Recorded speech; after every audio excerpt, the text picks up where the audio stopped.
now. Hey, good morning, everybody. This is Ashley's Embrace and Leslie Berman and Jennings Hospital in Louisiana. And so we are going to kick off a CuddleCot dedication virtual style. So Mindy, I'm going to kick it to you down there in Louisiana to get us started. Perfect. Thank you. I'm Mindy Hetzel. I'm the Foundation and Marketing Director, and hopefully Brandy Fredericks will be able to join us in a few minutes. She's involved in the case. But this whole concept came about from Brandy. We were doing a foundation. We have an employee engagement organization here through our foundation, and 79% of our employees donate to our employee engagement. And in the process of doing that, we were talking about opportunities for things we needed at the hospital and the foundation. And Brandy approached me with the CuddleCot. And when we started looking into it, and I met Aaron, we had a wonderful opportunity that fell in place and brought us to this moment. So we appreciate it immensely, and we're so excited. I was visiting with some of the nurses in the room, and they bring a whole new perspective. I'm not clinical, so I understand the perspective from a mother and a grandmother, but they were sharing with me the perspective from a nurse too, and the comfort that it allowed them to give our patients in such a difficult time. So we feel the emotion from every angle as we sit here in this room. Thank you so much. And then let's do some individual introductions. So I'm Erin. I'm the founder and president of Ashley's Embrace. And then Leslie. I'm Leslie Berman, and along with my husband and family and lots of friends and followers of the Be Like the Willow movement, I'm the family that participated with Ashley's Embrace to donate the CuddleCot. Thank you so much. Brooke. I'm Brooke Hornsby. I'm the Chief Nursing Officer here at Jennings American Legion Hospital. I've been here for 16 years now in multiple different roles, and I've been in my role as the Chief Nursing Officer for about 3 years now. So we have a longevity here, and we are so very thankful. I'm Allison Fields. I'm an RN. I have been a nurse for over 20 years, started out in labor and delivery. And I have been here at Jennings American Legion Hospital for the past 13 years. I am the Director of Clinical Education here at the hospital. I'm Gail Godo. I'm the Unit Manager for OB and Nursery, and I've been here for going on 37 years. Thank you, Gail. And Brandy, you missed introduction, but I gave you all the credit. Please, you can take your mask off and introduce yourself. I'm Brandy. I work in case management. Brandy is the jewel that's planted the seed for all of this to happen here at our hospital, and we appreciate it immensely. Thank you so much, you guys. Brandy, we appreciate you doing the research and getting things started. And Mindy, thank you for reaching out to us. It was just kind of how all this came together. So I'll go ahead and just share a little bit about the background of Ashley's Embrace, and then I'll kick it to Leslie, who can talk more about her story. My husband and I were expecting our first baby in 2015. And after 10 years of marriage, we got the question a lot, when are you going to make babies? And so we did. And my pregnancy was great. I had no issues, no complications, nothing to be concerned about. And at 41 weeks in a day, I went to the doctor. I just had Ashley checked out and just made sure that everything was okay. And they told me she was fine, but that my doctor wouldn't go past 42 weeks. So just go home and wait. And so I did. And later that night, I was relaxing on the couch and felt a huge kick, huge. And I was like, baby girl, what was that? And then nothing after that. And my husband came home and asked if Ashley was okay and has she been moving and are you okay and all that. And I said, yeah, we're fine. And then I realized that Ashley hadn't moved in about 30 minutes, which was really weird. So we got to the hospital quickly. I mean, we were there less than an hour after her last kick, and they told us that she was gone, that there was no heartbeat. And it was instant, just, I guess, not chaos, but everything moved so quickly. My husband said, well, what do we do now? And the doctor said, well, you're going to have a baby. There was no, do you want to go home and think about this? Or it was just like, bam, bam, bam, you're going to have a baby. So I was induced immediately. And after 24 hours of labor, Ashley was born. And when they handed her to me right as soon as she was born, she was warm and plump and beautiful and everything that you imagine your new baby to be. And I held her for maybe 20 minutes that first night, and I was under a haze of exhaustion and shock and anesthesia and all the things. And I started shaking violently and I thought I was going to drop her. And so I handed her to my mom and I fell asleep. And then when I woke up the next morning, I asked my husband, "Where's Ashley?" And he said, "Well, I'll go get her." And he brought her into the room, and she was a big baby. She was 8 pounds, 13 ounces, 22 3/4 inches long, or 3/4 inches long. So she was a lot of baby. And she was shoved into this Easter basket, is like the best way I can describe it. And she was wrapped in like a million blankets. And my husband handed her to me, and as he was making the transfer, I could feel the ice and the cold just coming off of her. And when he put her in my arms, it was like a completely different baby. I mean, every feature that I could see had changed. It was angry. It was not pleasant. I hadn't been warned. No one said that she would look different. No one said she would feel different. Um, and the nurses said I could hold her as long as I wanted to, but I didn't know what that meant. Do I sleep with her? Do I take pictures? What do people do? Can I put her down? What does this look like? And I never unswaddled her. I didn't see her toes. I didn't read to her. I didn't sing to her. I didn't rock her. I didn't do any of those things because I didn't know what to do. And I asked my husband if he wanted to hold her, and he said no. I held her a little bit this morning, and it was, judging by the timestamp on my cell phone pictures, it was maybe 15, 20 minutes that I held her, and then I gave her back. And that was it. And that was the last time I saw her. So less than an hour total in my arms. And I thought that's just what you did. I thought that's just how it went. And I was Googling how to come home to an empty nursery the day I was discharged from the hospital. And I read an article about CuddleCots and about how they can give families more time to make decisions. And I was so mad. I was so mad that we didn't have that option. And even though they'd said I could keep her as long as I wanted, what do you do in that situation? And if I didn't want to see her then, did I want to see her later? And those last couple of days I was in the hospital, I kept thinking, I wonder where she is. I wonder if she's okay. And by then it would have been too late for me to see her in any kind of condition that she was in. And so it was literally 3 weeks to the day that Ashley was born. And I woke up and I was like, I know what we need to do. I know what we're supposed to do with CuddleCots, and we're supposed to start a nonprofit, and we're supposed to do this for other families because I know there's going to be others. And to date, Ashley's Embrace has placed 119 CuddleCots in 28 states.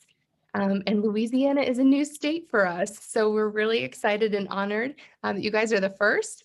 And we know that we have a son now. He is 4, and he's perfect. But we know that people sometimes don't get a second chance or a third chance or whatever. And those moments in the hospital, that's all you've got. And that's all you'll ever get with your baby. And so it's important to us that not, maybe a family doesn't want to use it, but loss does happen everywhere, no matter what. And it's an option if a family wants that option, because we didn't have that choice. And so we've been blessed to meet with families like Leslie, who have just done incredible things and want to give back and remember their babies. And so I won't steal Leslie's thunder. I'll let her tell you guys all about her story and how we met. Yeah, so I experienced a very similar thing to Erin's story, except my experience, I guess, same word, it was totally different. I had a great pregnancy, didn't have any complications, nothing to be watching, nothing to worry about.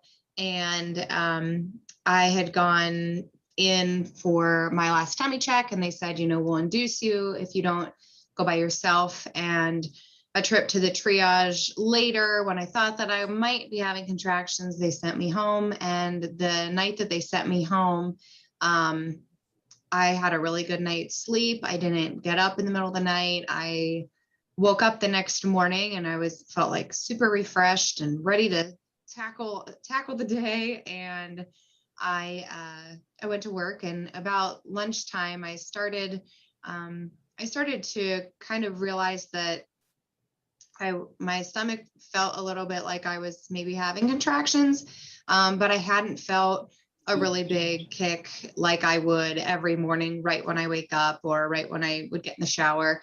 And my normal routine of things just wasn't there. But I thought, it was my first pregnancy. So I thought, that's just what happens. You get ready for the baby. Your body's getting ready for the baby. And my body wasn't telling me anything. I wasn't, sick or achy or anything like that. I think that was the most confusing part of it, because I would have thought that if something was wrong, that something would have been telling me, you need to pay attention. But so I made it through mid-morning and called my husband and was like, I'm just not feeling those really big kicks. And so we called the nurse line, and they said, just go up to triage just to be safe. And so we got in the car and kind of joked that we had just done this the night before, and they were going to send us home. We'd be there for maybe 15 minutes. Went into the triage, and I lay down. They started hooking me up to the different monitors and stuff. And the day before, they had to turn the volume down because the heartbeat was so loud. And then it kind of made us chuckle. And when they hooked me up that next day, it was silence. Like, it just was this chilling silence. And it was past the point of, well, maybe she just has repositioned herself. Maybe it's just in a different spot. Maybe, and I think just in that moment, it's like, wait, what does this mean? How do you, and why isn't anybody like rushing? Like, why am I not being taken away into an emergency C-section or and so all of those thoughts, trying to process that was nothing I could have ever prepared myself for. But Andrew and I looked at each other, and it was like, something's not right. And so we went through the very unfamiliar process because it was our first pregnancy. And, our doctor came in, and I said, so there's nothing that we can do, because like, why are we not trying? And he said, they brought in the big ultrasound machine. They did all of the things. And he said, it's just, in other words, there's just nothing at this point that we can do. And I said, well, where do we go from here? And so I had the option if I wanted to try to deliver her naturally, or if I wanted to do a C-section. And my husband and I decided that after, quite a bit of time, that it just emotionally for me would be better to just, do the C-section. And, but through the whole process, it just was a very calming thing for me. Like, I knew in my heart that I didn't have any control over the situation. It was bigger than me. And I mean, obviously I was in shock, but I was just very calm. And so we went through, we did the C-section, and we were in recovery. And my dad, we have a photography studio, and my dad was going to take pictures. And so I asked the nurse in recovery, I said, is there anything that we can do to help with her color? Because same thing to Erin, nobody prepares you that they're going to change, and kind of for you to mentally wrap your head around, try to at least, what they might look like and what features are going to be different. And so I had noticed those things starting to change already. And I said, we'd really like to take some pictures. Is there anything that we can do to help with her color? And the nurse got out this big blue box chest looking thing, and she said, we have what's called a CuddleCot. And she explained to us that it was a cooling unit, that, you know, it preserves the baby's features longer. And in recovery, they actually set the little like bubble wrap piece looking that I'm sure has a more official name, and I should know that after this many times, but they actually set that in my arms, and I was able to hold our daughter Willow in recovery. And they said, you know, you can keep her as long as you want, and the more time that she spends on this CuddleCot, you know, the longer her features will be more preserved. And because of the CuddleCot, I was able to hold her the whole time in recovery. We took her back to my room, and we have a fairly large extended family, or immediate family, sorry. And everybody that was comfortable was able to hold her and meet her. And then, you know, towards the end of that process, everybody was able to say goodbye also. And in that process, there's so much that you're trying to digest and figure out. And that CuddleCot just eliminated the stress of, I have to make a decision right now. Like, I was able to, I said, you know, I'm really tired. Can I keep her in the room while I sleep? And I remember falling asleep and then kind of like groggily waking up and looking over at her being swaddled with that little newborn hat that they put on, and just her little button nose sticking out. And I have that. And most people in my situation don't. They don't have that sense of just of time. I mean, and so we were also able to have our priest come up and bless her, and have that be an experience for not only me and my husband, but for our family. And how wonderful was that? And so we made the very tough decision of, you know, we all have held her. We've done all of the things that we believe that we want to do. And so we're ready now. And it was later that night, after they had sent her to do her autopsy, which still is like a little hard to say. But they sent to a different hospital. She went to a different hospital for that. And it was later that night, after she went to do that I said, I was looking through pictures, and my husband took a picture of the plaque for whatever reason, and it said donated, you know, in part by Ashley's Embrace. And I was like, wait a second, this piece of equipment was donated. This wasn't just something that they had. And so I did a quick Google search. What is Ashley's Embrace? What is a CuddleCot? And I left a message on Aaron's voicemail from my hospital bed. And I just said, you know, I know that this is going to, I didn't know that you could be full term and lose a baby, and how ignorant. I mean, and that I think tells a lot about the whole community of stillbirth and miscarriage. And I just didn't. I thought, well, I'm in my third trimester. I mean, honestly, I'm past my first trimester. I'm good. I don't have any complications. My pregnancy's good. Well, I don't have anything to worry about. I had no concept that just for absolutely no reason that you could in a second lose baby.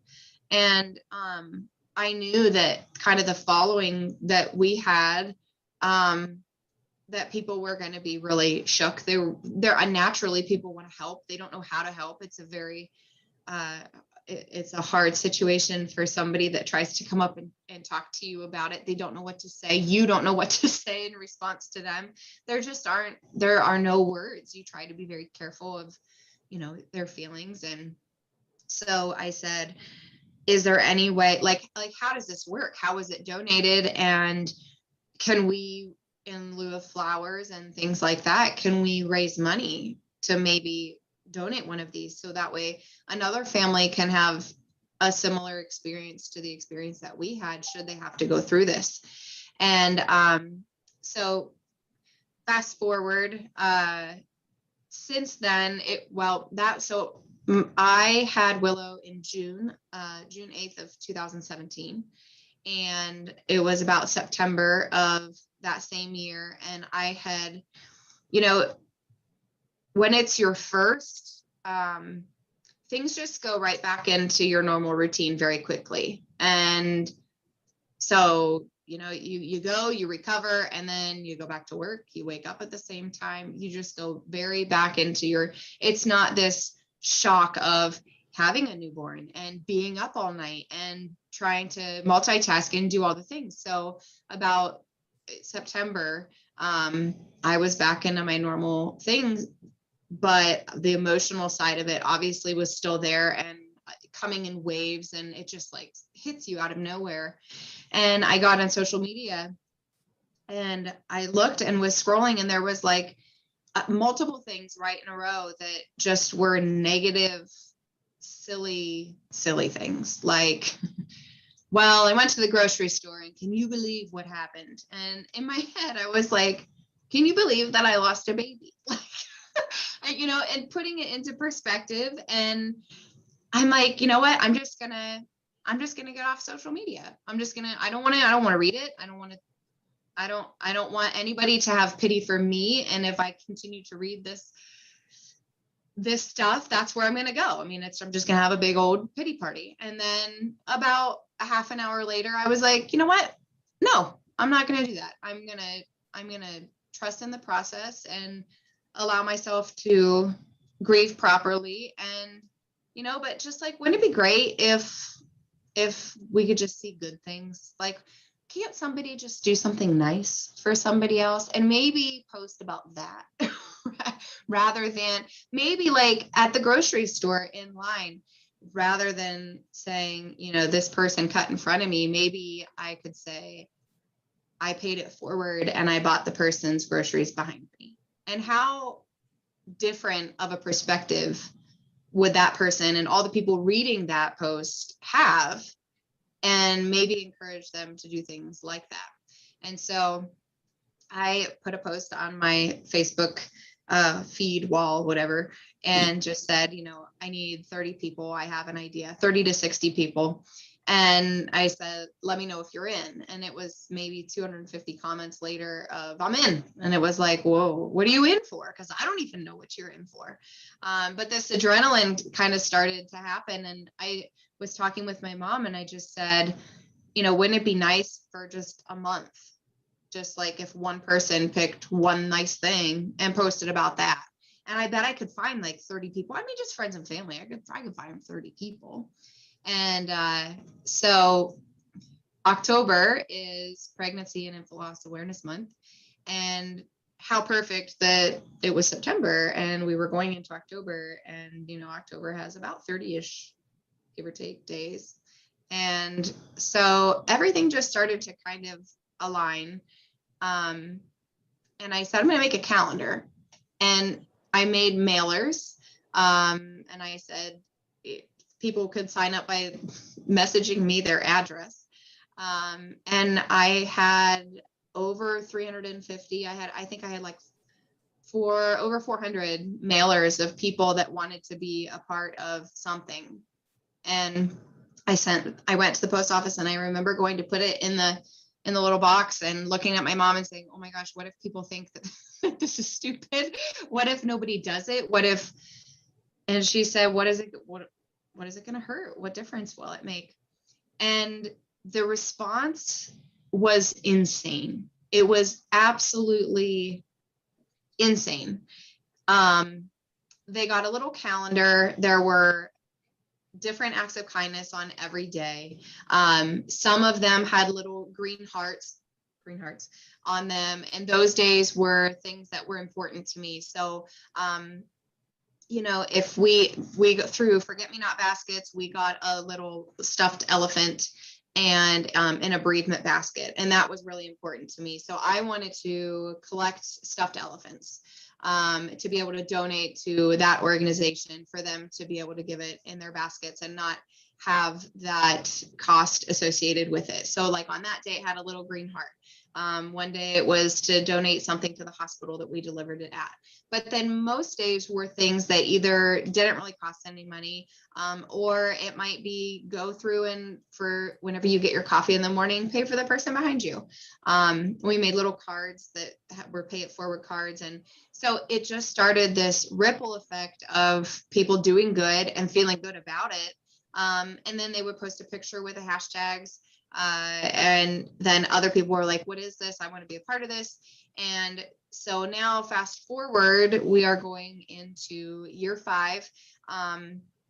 The Be Like the Willow movement, kind of how the name came to be, when I was sitting in the hospital bed planning a funeral.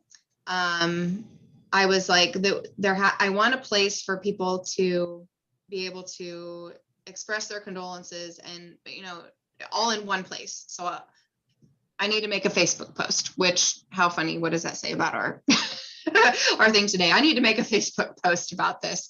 But I uploaded a picture of Willow, and I was looking for a tree quote. And the first one that came up was, it said, be like the willow, able to bend without breaking under the weight of the storm that comes your way. And it just took my breath away. It was like, that's where I'm at. That's where I'm at in my life. Like, I can either let the situation take me and completely rip me apart, and, or I can try to look at it, which is how I ultimately feel, as a blessing. I mean, I got to carry her full term.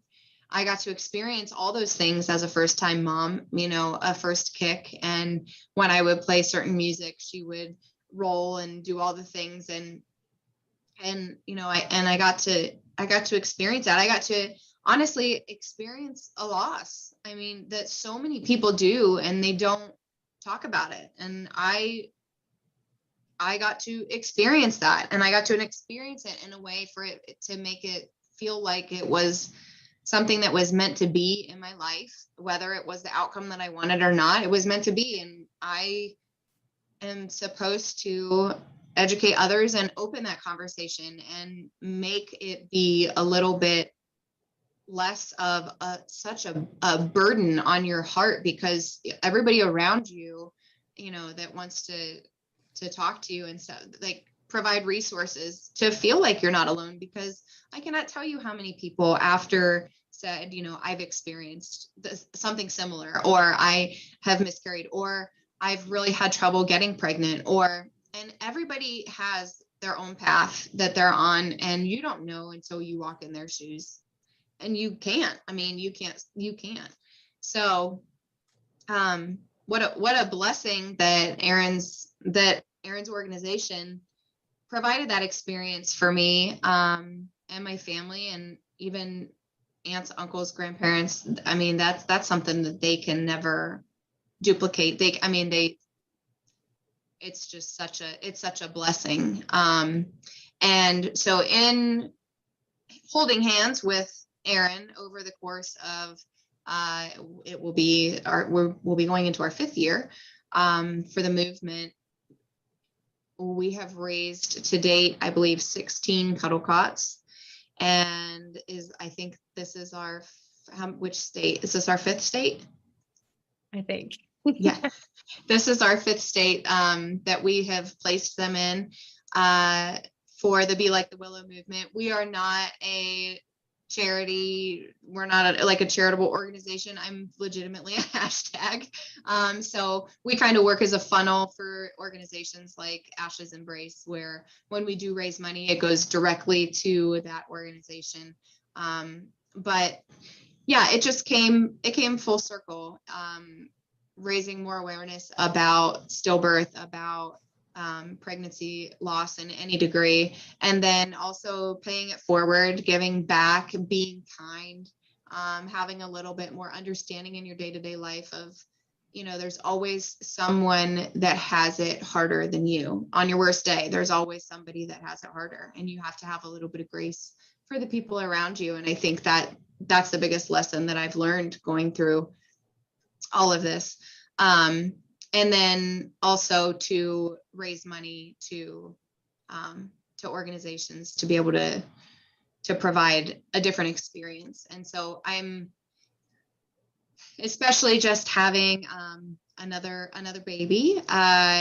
It's very hard to walk through the motions and realize just how different, like just how incredibly different it can be in the same, having a baby, and just how different those experiences can be. And so it makes you appreciate it to an nth degree.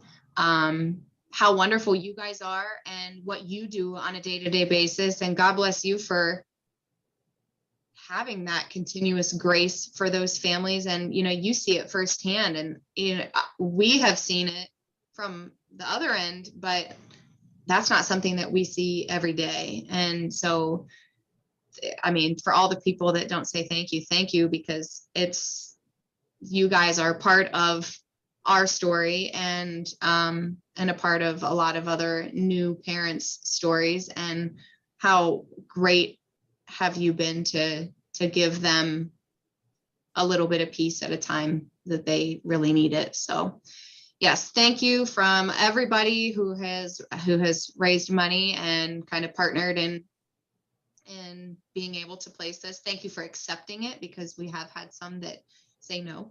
So thank you for accepting it, and thank you from all the parents that you'll never know that use it, and thank you for providing that for them too. So I think that's all for me. Did I miss anything? No, I think you're good. Yeah, and like I said, we've been fortunate to partner with Leslie. She's been such a champion for Ashley's Embrace and for honoring her daughter. And we always love October. Like, our board gets involved, our supporters get involved. And so it's just really, really cool what she's created. And we're honored to be part of that as well. So, and we'd like to have it in Louisiana also. So if you go to the Facebook page, spread the word. You go to the Facebook page, join the movement. We have a new website now, and our website has links for Ashley's Embrace also. But it has a little bit more information on our CuddleCot placements and our story, and there's different videos. And then normally end of September, although with a new baby, probably October 1st, there'll be the updated calendar for this year. And we'd love to see you guys participate in any way that you can. So. Do you guys have any questions or comments for us? I just wanted to say thank you so much for your generously donating this to our maternal fetal department. It's just brings me much comfort and pleasure knowing that our families will have more time with their loved ones in those unfortunate circumstances. So on behalf of Jennings American Legion Hospital, I just want to say thank you to you, both of you, and also to Brandy for reaching out to y'all and making this happen, because without her being able to do that, then we wouldn't have this opportunity. And Mindy. I just had an idea. Brandy had the idea. We ran with it together. But thank you. That brings, it's great to know that now we will be able to give that time back. I think when I walk out of this room, I'm going to be a different person. I've both learned from your stories, and I'm going to follow your mission of Willow and be kind, pay it forward. Well, that makes me want to just melt onto the floor. So thank you for your kind words. I appreciate that more than you know. I just want to say thank you. As a labor and delivery nurse, we all remember the patients that we've worked with. I had baby Ava. I'll never forget her. And so I appreciate that. You're making me cry. I know. Y'all are doing really good. We're not doing very good over here. We have a room full of emotional women. We've experienced it to one of our OB physicians who recently lost a baby. So It's thank you amazing. so much. And also my grandbaby. Oh my gosh. It's amazing how much it happens, and how people just don't know what to say, so they just don't. And I think that's the most important thing with both, the movement and with Ashley's Embrace is it's okay. It's something that happens, and you shouldn't have to keep it all to yourself. You should be comfortable in talking about it. You know, you still experienced that baby, just not the way that you thought that you would. And you should be able to say confidently, you know, my daughter, I mean, I was even filling out paperwork for a follow-up appointment, and it said how many, it was asking about my family history and how many aunts, how many nieces, how many, all the women side of it. And the one question was, how many daughters? And I went up to the window and I said, I'm not really sure how to answer this. I said, I mean, technically it's 2, but you know, and it's just things that you don't think about. But that, you know, Willow is as much my daughter as Ruby is, as much. Like, and the things that I have learned from Willow in my day-to-day life are totally different than the things that I've learned from Ruby, but all collectively just as important in the relationships that I've built. And I should be able to say, yes, I have 2 daughters. One is Willow and one is Ruby. It doesn't matter, you know. So you should be able to talk about those people that are important in your life in any way. And the people around you should join forces and say, absolutely, you know, your granddaughter, your Ava, that nurse, that all those are important parts of your life, and you should be able to talk about it and have people just be understanding and love on you, you know, and say it's okay. So, yeah. Well, we just want to say thank you. Like Leslie said, sometimes hospitals say no. We always circle back though. So but we're just so grateful. We're so grateful for the work that you do. We're so grateful for that you reached out to us and that you are going to steward this gift well. And we know that it's in good hands. And so we'll leave you guys for now, but I know this isn't the end. We can talk, we can be part of the movement together, but thank you for what you do. Thank you. Thank you. We appreciate it. All right, you guys, everybody have a great day. You You too. too. Bye. Yeah.